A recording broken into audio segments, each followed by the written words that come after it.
우리 앞에 있는 분한테 이렇게 고백하겠습니다. 하나님이 당신을 사랑하십니다. 네, 아멘. 누구에게나 초보일 때가 있습니다. 누구에게나 연약할 때가 당연히 있습니다. 한 전도사님이 계셨습니다. 이제 신학교를 다니면서 사역을 처음 시작했습니다. 그런데 이 전도사님에게 이런 고민이 있습니다. 설교를 하게 되면 성도님들이 자꾸 입신에 들어간다는 겁니다. 자꾸 주무신다는 얘기죠. 자꾸 이렇게 주무셔서 이걸 어떻게 하면 할 수 있을까 이런 고민을 합니다. 그러다가 우연히 부흥회를 갔는데 굉장히 이렇게 말씀을 잘 전하시고 경륜이 많으신 목사님께서 말씀을 전하는 모습을 보았습니다. 아니나 다를까 그 목사님이 전하시는데 성도님들이 입신에 들어가는 겁니다. 이렇게 꿈에서 이렇게 깊게 들어가는 겁니다. 어떻게 할까 봤는데 이 목사님이 갑자기 이런 이야기를 했습니다. 제가 안긴 여자 중에 나를 가장 따뜻하게 한 여자는 다른 남자의 아내였습니다. 갑자기 주무셨던 성도님들이 갑자기 벌떡 일어나가지고 이게 무슨 얘기야? 이게 무슨 말이지? 웅성웅성 되기 시작했습니다. 그때 이 목사님이 이렇게 얘기했습니다. 그 사람은 바로 저의 어머니입니다.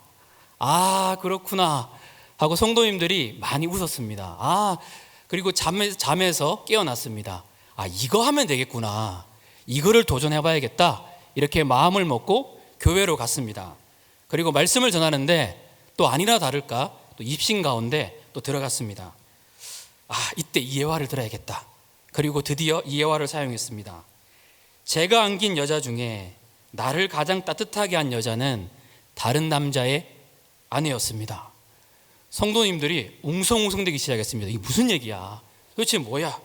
그런데 이분이 너무 초보신 거예요. 너무 긴장을 하셨어요. 그래서 이렇게 얘기했습니다. 그런데 그 여자가 누군지 기억이 나지 않습니다. 네. 그래서 잘렸다는 그런 우스갯소리가 있습니다. 네. 누구나 초보일 때가 있습니다. 누구나 연약할 때가 있고 누구나 부족할 때가 있습니다. 이 마가복음 시대에 있었던 성도님들도 마찬가지였습니다. 네로 황제는 로마에 불을 지르고 이 불의 책임이 그리스도인이라고 말을 했습니다.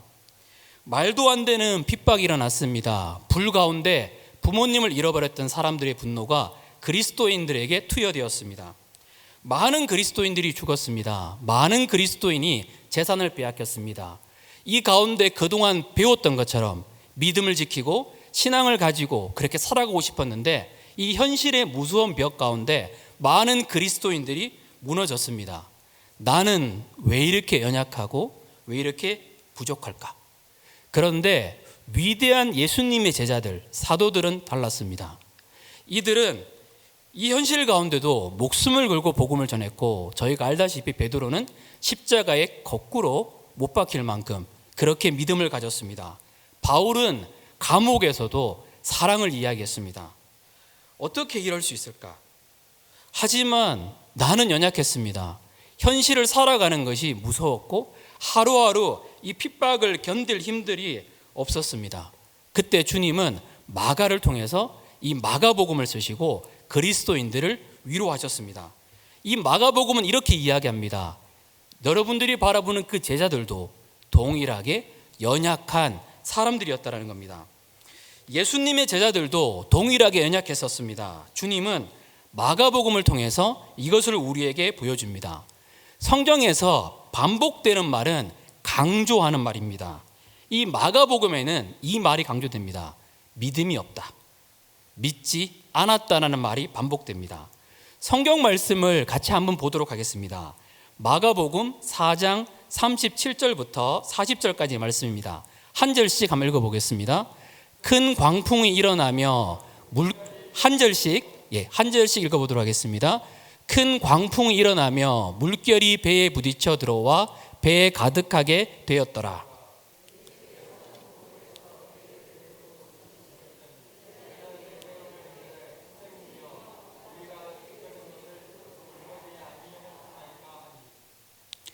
예수께서 깨어 바람을 꾸짖으시며 바다들 이르시되 잠잠하라 고요하라 하시니 바람이 그치고 아주 잔잔하여지더라.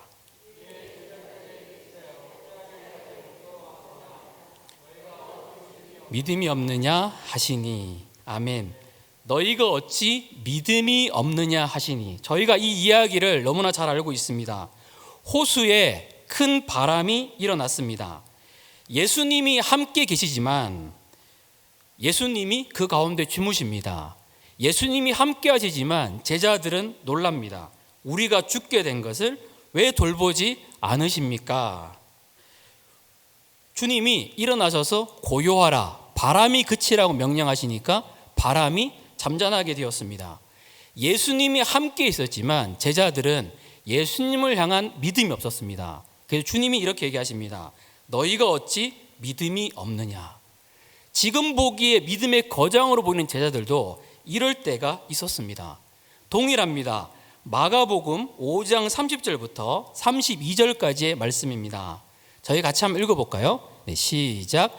예수께서 그 능력이 자기에게서 나간 줄을 곧 스스로 아시고 무리 가운데서 돌이켜 말씀하시되 누가 내 옷에 손을 대었느냐 하시니 제자들이 여짜오되 무리가 에워싸 미는 것을 보시며 누가 내게 손을 대었느냐 물으시나이까 하되 예수께서 일 행한 여자를 보려고 둘러보시니.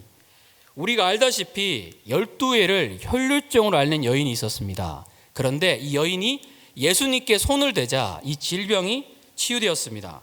그때 주님이 말씀하십니다. 누가 내 옷에 손을 대었느냐. 그럴 때 제자들의 대답은 이겁니다. 사람이 많아서 밀린 겁니다, 주님. 이렇게 이야기합니다. 제자들도 이랬습니다. 주님이 능력을 베푸시는 분이라는 것을 잘 믿지 못했다라는 겁니다. 마가복음 6장 48절부터 49절에 가도 동일하게 이 흐름이 전개됩니다. 우리 같이 읽겠습니다. 바람이 그스름으로 제자들이 힘겹게 노 젓는 것을 보시고 밤 사경쯤에 바다 위로 걸어서 그들에게 오사 지나가려고 하심에 제자들이 그가 바다 위로 걸어오심을 보고 유령인가 하여 소리 지르니 예수님이 바다 위를 걸어오십니다. 그때 제자들이 우와, 우리 예수님 바다 위를 걸으시는 하나님이시구나, 이렇게 믿음으로 반응했던 것이 아니라 제자들의 대답은 이렇습니다. 유령인가? 이게 제자들의 모습이었다라는 겁니다. 마가복음 8장 31절부터 33절에 가면 그 클라이막스처럼 이렇게 흘러지게 됩니다. 저희 같이 읽어보겠습니다. 자, 시작. 인자가 많은 고난을 받고 장로들과 대제사장들과 서기관들에게 버림받아 죽임을 당하고 사흘 만에 살아나야 할 것을 비로소 그들에게 가르치시되 드러내놓고 이 말씀을 하시니 베드로가 예수를 붙들고 항변하며 예수께서 돌이키사 제자들을 보시며 베드로를 꾸짖어 이르시되 사탄아 내 뒤로 물러가라. 내가 하나님의 일을 생각하지 아니하고 도리어 사람의 일을 생각하는도다 하시고. 클라이막스 같은 겁니다. 예수님께서 이렇게 말씀하십니다. 내가 십자가를 진다. 그리고 내가 너희를 위해 죽겠다. 그랬을 때 예수님의 수제자인 베드로가 예수님을 꾸짖습니다.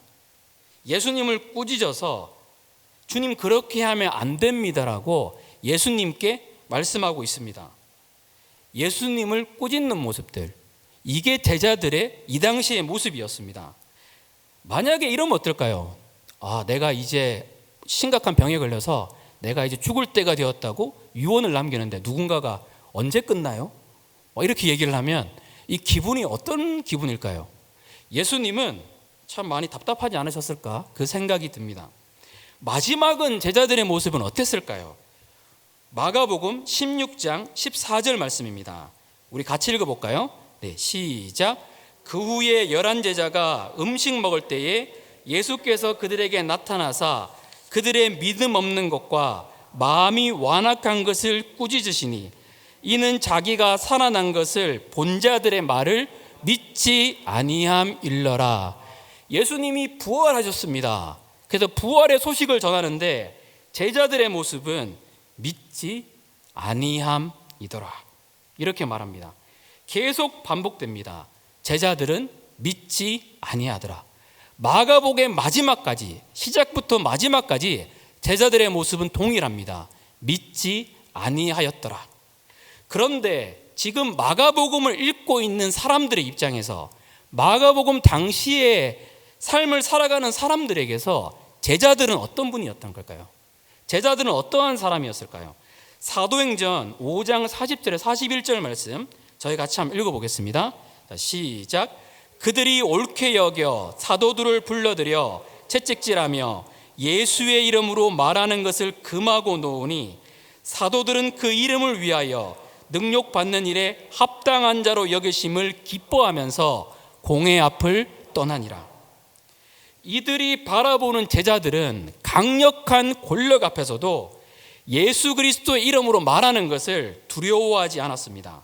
그리고 이들은 여기서도 채찍에 맞았음에도 불구하고 담대하게 기뻐하면서 공회 앞을 떠나는 모습이 제자들의 그러한 모습이었다는 겁니다. 아까 이야기했다시피 베드로는 십자가에 거꾸로 못 박혔고, 그리고 감옥 중에도 사랑을 말하고 사자가 다가오는데 사자가 물어뜯는 게 찬양했던 것이 예수님의 제자들의 모습이었습니다. 도대체 이들은 어떻게 변화됐던 걸까요? 그렇게 믿지 않았는데, 그렇게 신뢰하지 않았는데 도대체 무엇이 있었기에 이들의 삶이 새롭게 되었던 걸까요? 그 당시에 성경에서 많이 쓰던 문학적인 방법 중에 수미 쌍관법이라는 게 있습니다. 똑같은 주제, 똑같은 단어를 시작과 끝부분에 써서 그 주제를 강조합니다. 마가복음도 그 형태로 되어 있는데 무엇을 강조하는지 저희가 보겠습니다. 마가복음의 시작을 한번 보도록 하겠습니다. 마가복음 1장 1절 말씀입니다. 같이 읽어보겠습니다. 하나님의 아들 예수 그리스도의 복음의 시작이라. 마가복음의 시작이 이렇습니다. 예수 그리스도의 복음의 시작이다. 이것을 시작하시는 분이 누구실까요? 예수님입니다. 예수님이 이것을 분명하게 시작하셨다라고 말씀하고 있습니다. 마지막은 어떻게 될까요? 우리가 읽었던 마가복음 16장 15절 말씀입니다. 저희 같이 한번 읽어보겠습니다. 또 이르시되 너희는 온 천하에 다니며 만민에게 복음을 전파하라. 시작도 복음으로 시작했는데 마지막 끝도 무엇으로 끝나는가 하면 복음입니다. 여기서 복음은 예수 그리스도를 나타냅니다. 시작하시는 분이 예수님이셨고 이것을 마치시는 분도 예수님이라는 것들을 우리에게 보여준다는 겁니다. 누가 이들을 변화시켰던 걸까요? 주님이 이들의 삶 가운데 시작하셨고 주님이 이들의 삶 가운데 끝내셨기 때문에 이들의 삶이 변화되었다라고 마가복음은 우리에게 말해주고 있습니다. 주님이 이들을 변화시켰습니다. 그 변화시키신 주님이 이런 말씀을 하십니다. 만민에게 복음을 전파하라. 그 바로 앞구절이 어떤 내용이었을까요? 믿음이 없었더라. 믿지 아니함일러라. 그런데 주님은 왜 완악하고 연약한 제자들에게 하나님의 복음의 사명을 위탁하셨을까요? 좀 괜찮고 막 능력 있고 잘 믿고 이런 사람한테 위탁을 내야 되는데 이렇게 연약하고 부족한 제자들에게 왜 이 복음을 전파를 위탁하셨던 걸까요? 그 이유는 단순합니다. 복음 전파의 비결이 인간의 논리나 인간의 조건에 있지 않다는 것을 깨닫게 하기 위함입니다. 다른 말로 하면 이 복음을 전하는 것들, 하나님의 일들을 행하시는 분은 우리 하나님이시라는 것을 보여주게 하기 위해서 주님이 그렇게 행하여 주셨다는 겁니다. 선교 현장에 들어가면 나의 연약한 말들 그리고 인격 부족한데 하나님이 놀라운 일을 이루시는 것들을 볼 수가 있습니다. 어제 브라질에서 선교하고 있는 친구와 통화를 했습니다. 코리안 캐네디언인데요. 이 친구랑 통화를 하는데 브라질 상파울로에서 그곳에서 선교 사역을 하고 있습니다. 브라질을 가보신 분은 아시지만 브라질은 치안이 안 좋기로 굉장히 유명한 곳입니다. 그런데 어느 날 하나님께 기도하는데 주님이 주시는 마음이 브라질 상파울로에 마약의 거리로 가서 찬양하라는 마음을 주셔가지고 그 말씀에 순종하는 마음 가운데 브라질 상파울로로 갔습니다. 그곳은 경찰도 못 들어가는 곳입니다.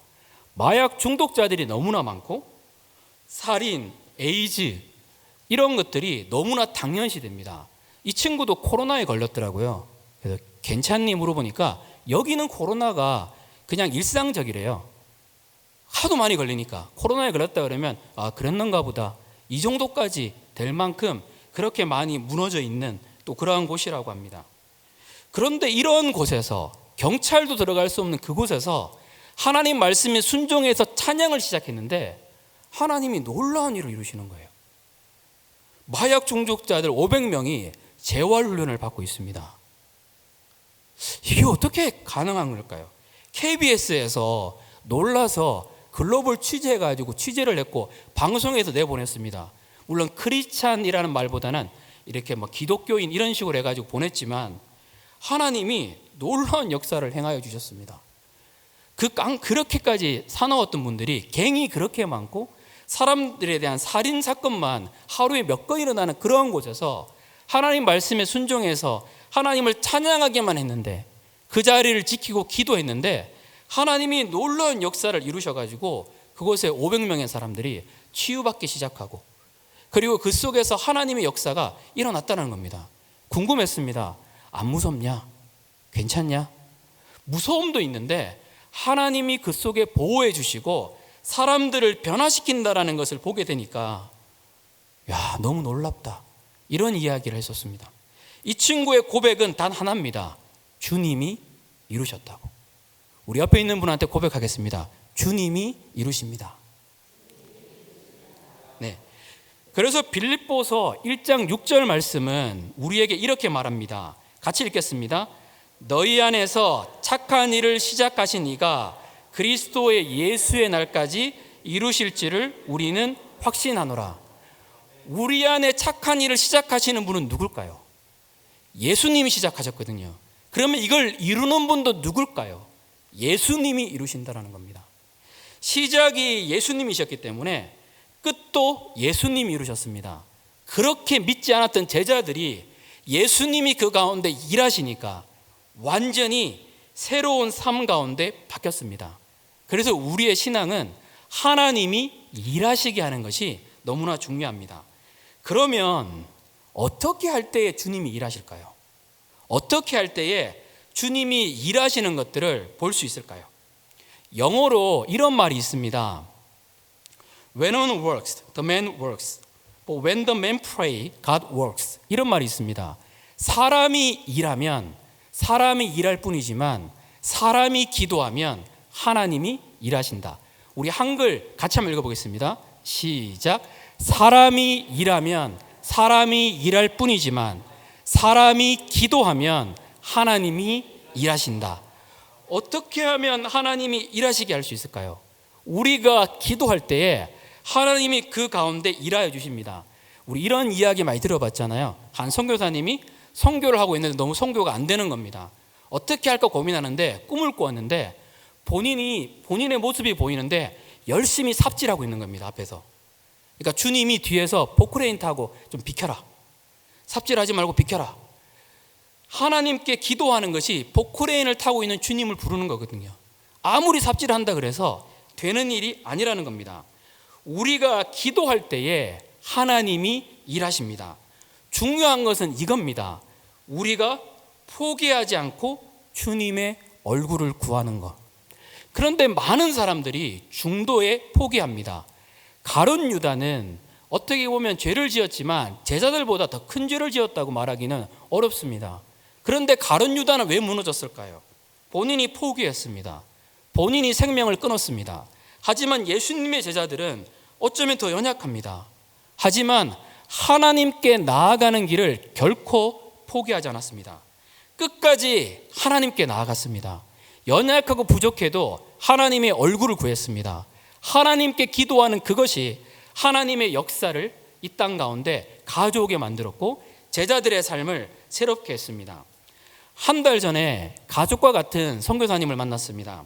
이분은 아프리카 선교사였습니다. 12년 전에 6년간의 아프리카 사역을 마치고 한국에 돌아왔습니다. 그때 기억으로 자녀가 3명이었는데 2살, 4살, 6살입니다. 남편과 같이 돌아와서 한국에서 어떤 사역을 할까 기대하면서 하나님을 기다렸습니다. 그런데 아침에 눈을 떴는데 남편이 눈을 뜨지 않습니다. 피곤한가? 좀 기다렸는데 남편이 여전히 눈을 뜨지 않습니다. 무슨 일이지? 그리고 보니까 주무시면서 하늘나라를 갔습니다. 6년의 선교를 했습니다. 2살, 4살, 6살. 선교지에서 돌아오니까 후원이 끊어졌습니다. 이 아이 3명을 키워야 했습니다. 제주도에서 그 당시에 월세 5만 원에 비 새는 집에서 자녀들을 키웠습니다. 그때 이 누나를 만났는데 항상 하나님께 화가 나 있었습니다. 어떻게 내 삶 가운데 이런 일이 일어날 수 있을까? 하루하루가 너무나 많이 힘들었습니다. 그런데 원망을 쏟아냈지만 하나님께 나아가는 것은 포기하지 않았습니다. 끊임없이 주님께 나아갔습니다. 하나님 도와주십시오. 하나님 내가 화가 납니다. 하지만 하나님께 나아가는 길을 한 번도 멈추지 않았습니다. 막내 아이가 남자아이인데 조금 크고 난 다음에 공원에 갔다가 집에 가자 하는데 집에를 안 갑니다. 그래 막내 아이가 남자아이가 뭘 보고 있길래 뭘 보는 걸 보니까 저 앞에서 어떤 아버지랑 아이가 야구를 하고 있습니다. 이 모습을 보고 망부서처럼 딱 서가지고 움직이지를 않습니다. 그리고 이 선교사님이 하는 말은 나한테도 아버지 돌려달라고, 아빠 나한테 돌려달라고. 그게 누나의 삶 속에서는 너무나 많이 힘들었습니다. 이 하루하루를 어떻게 살아갈 수 있을까? 이 삶 속에 끝이 있을까? 이 삶이 너무나 힘들었었다고 정말로 많은 고백을 했었습니다. 그런데 이분이 이런 고백을 했습니다. 이번에 만났을 때도 그 고백했고 옛날에도 그 고백을 했는데 이런 고백을 하는 겁니다.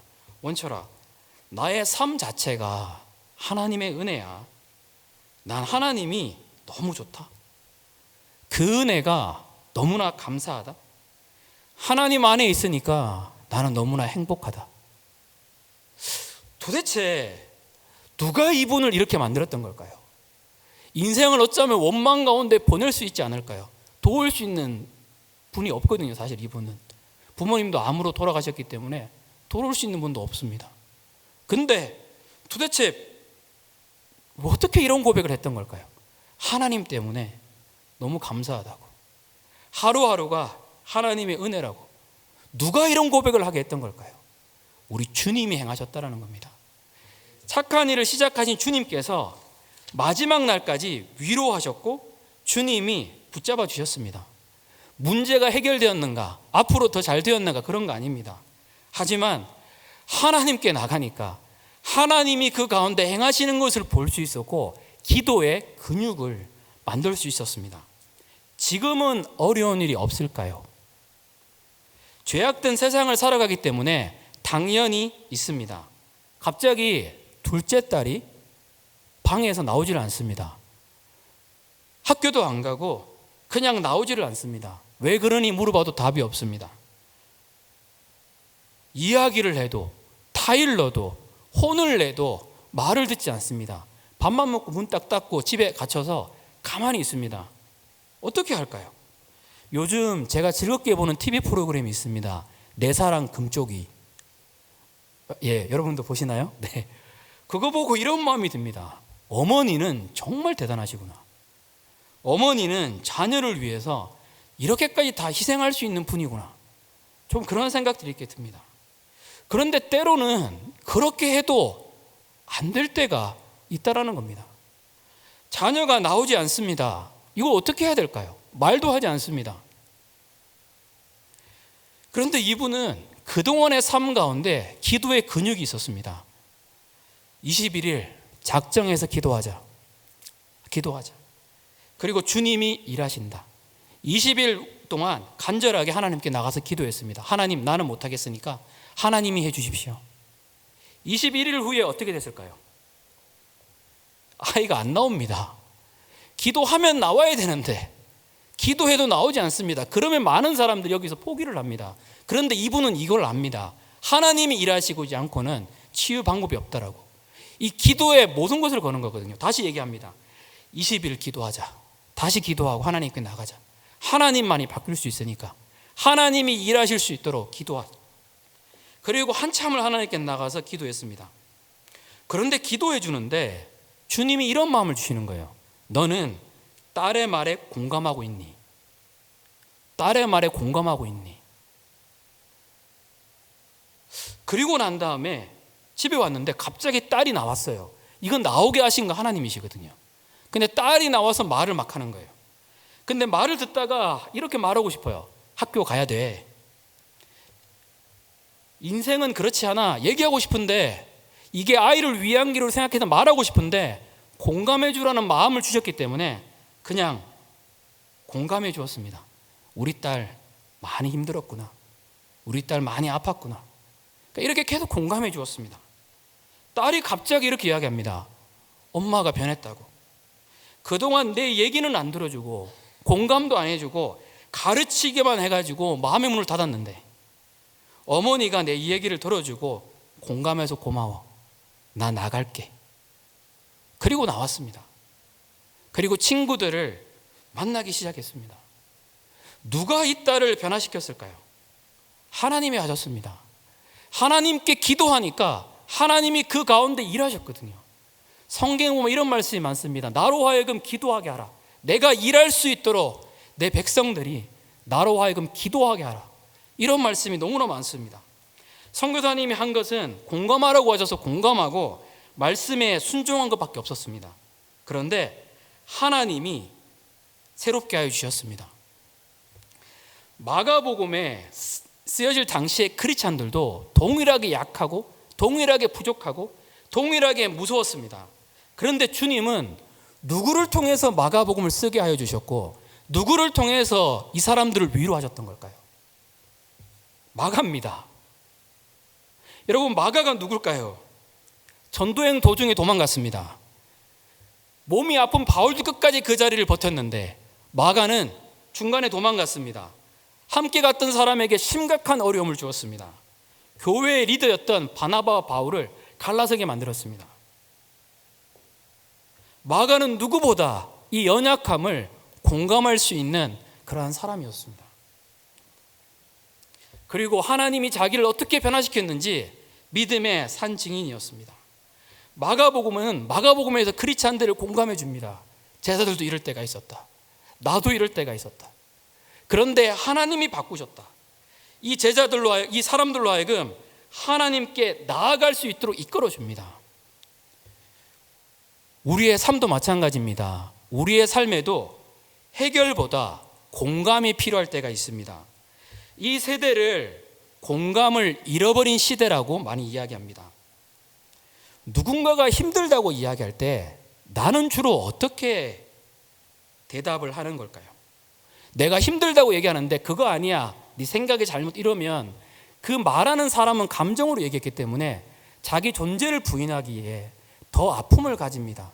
그냥 그랬구나 이렇게만 이야기해도 되는데 그렇지 않을 때가 있다라는 겁니다.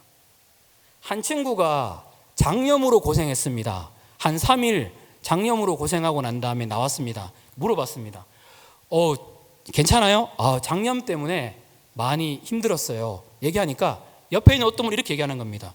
아니, 장염 때문에 힘드냐고. 나는 암 치료했던 사람이라고. 조용해요, 분위기가. 이게 청년들 말로 TMI라 그러거든요. Too much information.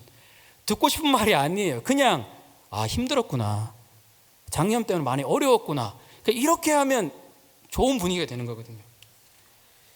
군대 갔다 와서 휴가 온 청년이 있습니다. 요즘 군대 갔는데 너무 힘들어요. 야, 내가 군대에 있을 때는 맨날 맞았어. 지금 군대가 군대냐? 난 10,000원 받고 복무했어. 지금 60만 원 받는다며? 이러면 그냥 할 말이 없습니다. 많이 힘들었겠구나. 많이 아팠겠구나. 그 안에 따뜻함이 있습니다. 공감해 주는 것만 하더라도 우울감과 수치감이 일정 정도 내려갑니다. 물론 공감만으로 되지 않습니다. 공감하고 난 다음에 마가처럼 하나님께 나아갈 수 있도록 도와줘야 합니다. 하지만 먼저 중요한 것은 공감입니다. 마가는 이들의 마음을 공감해 주었습니다. 공감해 주고 이들을 하나님께 나아가게 했습니다. 그 결과가 어떻게 했었을까요? 마가복음 당시 사람들도 용기를 얻어서 사자에게 물어뜯기는 상황에서도 찬양했습니다. 믿음을 지켰습니다. 마가도 마지막까지 교회를 지키다가 순교했습니다. 하나님의 그 은혜가 있었거든요. 우리 성도님들 안에 이 공감과 기도로 하나님이 역사하게끔 한 은혜가 넘치시기를 축복합니다. 우리 같이 기도하겠습니다. 우리 한번 같이 기도했으면 좋겠습니다. 누구나 연약할 때가 있습니다. 질병을 앓는 사람들도 있고 너무나 아파하고 힘들 때가 있습니다. 그럴 때 우리는 어떻게 대해주나요? 야, 일어나. 그 별거 아니잖아. 나는 더 힘들었어. 이게 아니라 따뜻하게 공감해 줄 수 있다면, 나도 이럴 때가 있었지만 하나님이 바꾸셨다, 하나님께 나아가게 할 수 있다면, 마가복음의 교회가 경고한 것처럼 우리도 그렇게 나아갈 수 있습니다. 내 생각과 이해 안 되더라도 주님이 주인이시기 때문에 공감할 수 있다면, 그리고 하나님이 일하실 수 있도록 우리가 기도할 수 있다면, 기도가 포기하지 않는다면 하나님은 반드시 하나님의 역사를 이루십니다. 자녀가 변하지 않는 것 때문에, 내 주변에 일어나는 일들 때문에 힘들 때가 많습니다. 그럴 때마다 우리는 공감하고 주님이 일하실 수 있도록 하나님께 기도하며 나가야 합니다. 하나님, 내게 이 마음을 부어주십시오. 아버지, 내게 공감할 수 있게 하여 주시고, 그리고 하나님, 기도함을 통해서 하나님이 일하시게 할 수 있도록 도와달라고 우리 시간 주님께 주의 한번 주시고 같이 한번 기도하겠습니다. 주여, 아버지 하나님, 우리로 공감하게 하여 주시옵소서. 아버지 하나님, 저부터 아버지 하나님, 마가를 변화시키신 주님, 이스라엘 백성들을 새롭게 하여 주신 주님, 하나님, 이 시대를 변화시키신 주님, 하나님, 우리도 변화될 수 있도록, 하나님, 우리도 공감할 수 있도록 하나님의 은혜를 베풀어 주시기를 기도합니다. 복음의 시작이 예수님이고 복음의 끝도 예수님입니다. 우리 안에 착한 일을 시작하신 주님께서 하나님, 우리 성도님들의 가정을 변화시켜 주시고 아버지 하나님, 새롭게 하실 것을 믿습니다. 주님이 일하여 주시옵소서. 주님이 말씀하여 주십시오. 우리는 순종하겠습니다. 주님, 내 생각과 내 관점이 아니라 주님이 말씀하여 주십시오. 주님이 말씀하여 주시옵소서.